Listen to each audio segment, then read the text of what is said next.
കയ്യെത്തും ദൂരത്ത് എന്ന ചിത്രത്തിൽ ഒരു ജൂനിയർ ആർട്ടിസ്റ്റായിട്ടാണ് സൗബിൻ മലയാള സിനിമയിലെത്തുന്നത്. ഒരു അഭിനയമോഹയായിട്ടോ അല്ലെങ്കിൽ ഒരു ആക്ടർ ആവണമെന്നുള്ള ആഗ്രഹം കൊണ്ടോ അല്ല സൗബിൻ സിനിമയിലെത്തുന്നത്. സൗബിന്റെ ഫാദർ ഒരു പ്രൊഡക്ഷൻ കൺട്രോളർ ആയിരുന്നു. അങ്ങനെ ഒരു ദിവസം ഫാദറിനെ കാണാനായി സെറ്റിലേക്ക് ചെന്ന സൗബിനെ ഒരു സോങ്ങിന്റെ ഷൂട്ടിങ്ങിനിടയിൽ പിടിച്ചു നിർത്തുകയാണ് ചെയ്തത്. പക്ഷേ സൗബിൻ അന്നും ഡയറക്ടർ ആവാനായിരുന്നു ആഗ്രഹം. അങ്ങനെ ക്രോണിക് ബാച്ചിലർ എന്നൊരു സിനിമയിൽ അസിസ്റ്റന്റ് ഡയറക്ടറായി വർക്ക് ചെയ്തു. ആ ടൈമിലാണ് സൗബിൻ മമ്മൂക്കയെ മീറ്റ് ചെയ്യുന്നത്. അന്ന് സൗബിൻ കോളേജിൽ ഫസ്റ്റ് ഇയർ പഠിക്കുകയായിരുന്നു. മമ്മൂക്ക അന്ന് സൗബിനോട് പറഞ്ഞു, ഈ പണിയൊന്നും ചെയ്യേണ്ട, പോയി ആദ്യം പഠിത്തം കംപ്ലീറ്റ് ചെയ്യുന്നു. പക്ഷേ സൗബിന്റെ ആഗ്രഹം സിനിമയായിരുന്നു.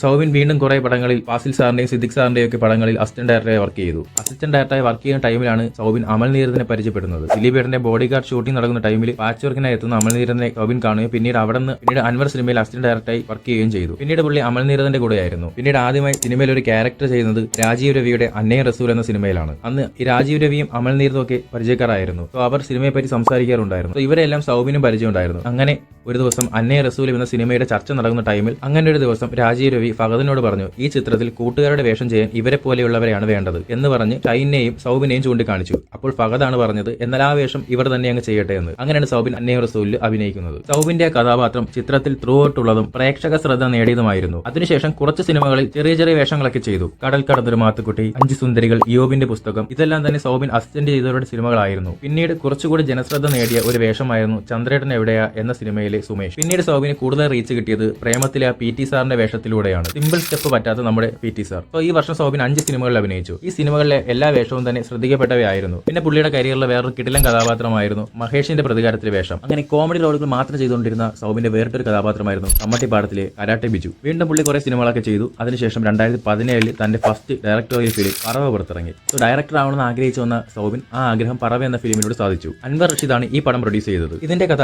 സൗബിൻ ആദ്യം പറയുമ്പോൾ അൻവർ റഷീദ് ഡയറക്ടർ ചെയ്യട്ടെ എന്നാണ് വിചാരിച്ചിരുന്നത്. എന്നാൽ കഥ കേട്ട് കഴിഞ്ഞ ശേഷം നീ ഡയറക്ടർ ചെയ്യ്, ഞാൻ പ്രൊഡ്യൂസ് ചെയ്യുമെന്ന് അൻവർ റഷീദ് പറയുകയും ചെയ്തു. അതുപോലെ സൗബിനായിട്ടുള്ള ഫ്രണ്ട്ഷിപ്പ് കൊണ്ടാണ് DQ ഈ സിനിമയിൽ എത്തുന്നത്. ഇത്ര ചെറിയ വേഷമാണെങ്കിലും താൻ വന്ന് ചെയ്യുമെന്നും DQ പറഞ്ഞു. സോ അതുകൊണ്ട് തന്നെ പിന്നീട് DQവിന്റെ കഥാപാത്രം കുറച്ചുകൂടെ ലെങ്ത് ഉള്ളതാക്കി മാറ്റി. സോ ആ പടം ഹിറ്റായി. അത്രയും നാൾ കോമഡി റോളുകൾ ചെയ്തുകൊണ്ടിരുന്ന സൗബിൻ ഈ പടത്തിൽ വില്ലനായാണ് എത്തിയത്. പിന്നീട് 2017 സൗബിൻ നായകനായി അല്ലെങ്കിൽ കേന്ദ്ര കഥാപാത്രമായി ഒരു സിനിമ വന്നു. അതാണ് സുഡാനി ഫ്രം നൈജീരിയ. പിന്നീട് സൗബിന്റെ കരിയറിൽ ഒരുപാട് അപ്രിസിയേഷൻ കിട്ടിയ ക്യാരക്ടറായിരുന്നു കുമ്പളങ്ങി നൈറ്റ്സിലെ സജി. പിന്നീട് നായകനായി അമ്പിളി ചെയ്തു. പിന്നെ ആൻഡ്രോയിഡ് കുഞ്ഞപ്പൻ, വികൃതി, ട്രാൻസ്, ഇരുൾ ഇതൊക്കെ തന്നെ ശ്രദ്ധിക്കപ്പെട്ട വേഷങ്ങളാണ്. പിന്നീട് രോമാഞ്ചം ചെയ്തു. അതിനുശേഷം പാൻ ഇന്ത്യൻ റീച്ചിലെത്തിയ മഞ്ഞുമൽ ബോയ്സ്, പിന്നീട് പ്രാവൻകൂർ ഷാപ്പിലെ കഥാപാത്രം, ഇതെല്ലാം തന്നെ സൗബിന്റെ വളർച്ചയ്ക്ക് ഉദാഹരണമാണ്. ലോകേഷ് കനകരാജ്, രജനി കോംബോയിലെ കൂലിയെ വരെ സൗബിൻ എത്തി. അതും ആ സിനിമയിലെ ത്രൂ ഔട്ട് വേഷം. പകതിന് വെച്ചിരുന്ന വേഷമാണ് പിന്നീട് സൗബിനിലേക്ക് എത്തുന്നത്. തലവരുടെ കൂടെ കട്ടയ്ക്ക് പിടിച്ചിരുന്ന ഒരു വേഷം തന്നെയാണ് സൗബിന്റേത്. ആ പടത്തിൽ നന്നായി ചെയ്തിട്ടുകൊണ്ടത്. അപ്പോൾ ആദ്യം സൗബിന്റെ കാസ്റ്റ് ചെയ്യുന്ന സമയത്ത് രജനിക്ക് പോലും ഒരു സംശയം ഉണ്ടായിരുന്നു ഇയാളത് ചെയ്യുമോ എന്നുള്ളത്. പിന്നീട് സൗബിന്റെ കുറച്ച് സീനുകൾ കണ്ട രജനീകാന്ത് വരെ അത്ഭുതപ്പെട്ടു പോയി. സോ സിനിമ കണ്ടാലും നമുക്കറിയാം ഇത്രയും കിടിലൻ പെർഫോമൻസ് ആയിരുന്നു സൗബിന്റേത്. കരിയറിന്റെ തുടക്കത്തിൽ കോമഡി റോളുകൾ ചെയ്യുകയും പിന്നീട് ക്യാരക്ടർ റോൾസിലേക്കും പിന്നീട് സീരിയസ് റോൾസിലേക്ക് മാറുകയും പിന്നീട് അതിൽ തന്നെ ഒതുങ്ങിപ്പോവുകയും ചെയ്യുന്ന നടന്മാരുണ്ട്. എന്നാൽ സൗബിൻ അതിൽ നിന്ന് വ്യത്യസ്തനായി 2 രീതിയിലുള്ള വേഷങ്ങളും ഒരുപോലെ കൊണ്ടുപോകുന്നു. സൗബിന്റെ കോമഡിയാണോ സീരിയസ് റോൾസ് ആണോ നിങ്ങൾക്ക് ഇഷ്ടം? സൗബിന്റെ ഏറ്റവും ഇഷ്ടപ്പെട്ട സിനിമ ഏതാണ്? താഴെ കമന്റ് ചെയ്യൂ. ഇതുപോലുള്ള വീഡിയോസിനെ ഈ ചാനൽ സബ്സ്ക്രൈബ് ചെയ്യൂ. അടുത്തത് ആരുടെ വീഡിയോ വേണമെന്ന കാര്യവും കമന്റ് ചെയ്യൂ.